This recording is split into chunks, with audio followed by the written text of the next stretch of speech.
ಇದು ಈ ಸಿನಿಮಾದಲ್ಲಿ ನನ್ನ ಪಾತ್ರ ಮಾತ್ರ ತುಂಬ ಒಳ್ಳೆ ಪಾತ್ರ. ಇವರೆಲ್ಲ ಇವರೆಲ್ಲ ತುಂಬ ಕೆಟ್ಟವ್ರ ಪಾತ್ರ ಇರುತ್ತೆ. ಪೂರ್ತಿ ಸಿನಿಮಾ ನೋಡಿದಾಗ ನಿಮಗೆ ಗೊತ್ತಾಗತ್ತೆ ನಂದು ಎಷ್ಟು ಒಳ್ಳೆ ಪಾತ್ರ ಅಂತ.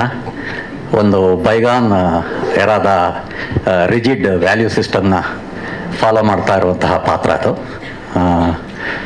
ನಾಗರಾಜರಾವ್ ನನಗೆ ಯಾವಾಗಲೂ ಅಡಗಿಸ್ತಾ ಇದ್ರು. ಸುಮಾರು 36 ಗ್ರಾಮದ ಜಮೀನ್ದಾರನ ವಂಶಸ್ಥ ಅವನು. ನಾಗರಾಜರಾವ್ ಅವರು ಈಗ ಎಷ್ಟು ಗ್ರಾಮ್ ಇದೆಯಾ ಅಥವಾ ಬರೀ 36 ಗ್ರಾಮ್ ಇದೆಯಾ ಅಂತ ಕೇಳ್ತಾ ಇದ್ರು.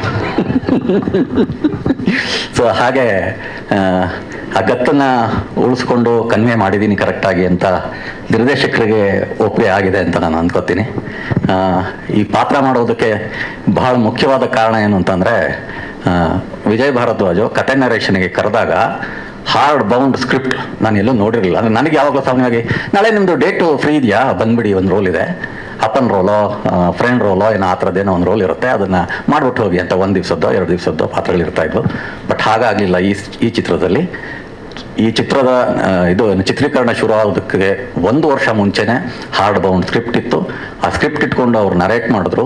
ಸ್ಕ್ರಿಪ್ಟ್ ನರೇಟ್ ಮಾಡಿದಾಗ ಯಾವ ಹಂತದಲ್ಲಿ ನನಗೆ ಕಣ್ಣಲ್ಲಿ ನೀರು ಬಂದಿತ್ತೋ, ಶೂಟಿಂಗ್ನಲ್ಲೂ ಕೂಡ ಅದೇ ಹಂತದಲ್ಲಿ ಆ ದೃಶ್ಯ ಚಿತ್ರೀಕರಣ ಆಗಬೇಕಾದ್ರೆ ನನ್ನ ಕಣ್ಣಲ್ಲಿ ಸಹಜವಾಗಿ ನೀರು ಹರಿದಿತ್ತು.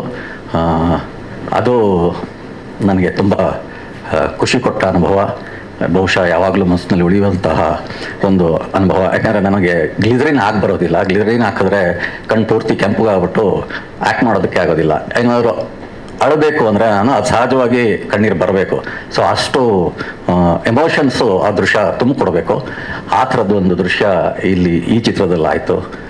ತುಂಬ ಖುಷಿ ಕೊಡ್ತದ್ದು. ನಾನು ಬಹುಶಃ ಅನುಭವನ ನಾನು ತುಂಬ ವರ್ಷಗಳ ಕಾಲ ನೆನಪಿನಲ್ಲಿ ಇಟ್ಕೋತೀನಿ. ಬಿಟ್ಟಂತೆ ನಿಮಗೆ ಈಗಾಗಲೇ ಎಲ್ಲರೂ ಹೇಳಿದ್ದಾರೆ, ನಾನು ಅದನ್ನು ಏನೂ ರಿಪೀಟ್ ಮಾಡೋದಿಲ್ಲ. ಇವಳು ನನ್ನ ಸೊಸೆಯಾಗಿ ಆ್ಯಕ್ಟ್ ಮಾಡ್ತಾ ಇದ್ಲು ಒಂದು ಸೀರಿಯಲ್ನಲ್ಲಿ, ಈಗ ಮಗಳಾಗಿದ್ದಾಳೆ. ಪಾರ್ವತಿ ತುಂಬ ಚೆನ್ನಾಗಿ ಆ್ಯಕ್ಟ್ ಮಾಡಿದ್ದಾಳೆ ಅವಳು. ನನಗೆ ಅವಳು ಆ್ಯಕ್ಟಿಂಗ್ ನೋಡಿ ಖುಷಿ ಆಯಿತು. ಯಾಕಂದರೆ ನಾನು ಈ ಚಿತ್ರನ ಈಗಾಗಲೇ ಸುಮಾರು 3 ಸಲ ನೋಡೋಂಥ ಒಂದು ಸಂದರ್ಭ ಬಂತು. ಒಂದು ಸಣ್ಣ ಕೆಲಸ ಮಾಡಬೇಕಾದ್ರೆ ಅದರಲ್ಲಿ ಪಾರ್ವತಿಯ ಅಭಿನಯ ತುಂಬ ಚೆನ್ನಾಗಾಗಿದೆ, ಅದೊಂದು ಖುಷಿ. ವಿಜಯ್ ಭಾರದ್ವಾಜ್ ಅವ್ರ ಬಗ್ಗೆ ಎಲ್ಲರೂ ಈಗಾಗಲೇ ಹೇಳಿದ್ರೆ ಮತ್ತೆ ಹೇಳಿದ್ರೆ ರಿಪೀಟ್ ಆಗುತ್ತೆ ಅಂತೇಳಿ ನನ್ನ ಮಾತುಗಳನ್ನು ಮೊಟಕುಗೊಳಿಸಿ ನಿಮಗೆಲ್ಲರಿಗೂ ಧನ್ಯವಾದ ಹೇಳ್ತೀನಿ. Thank you.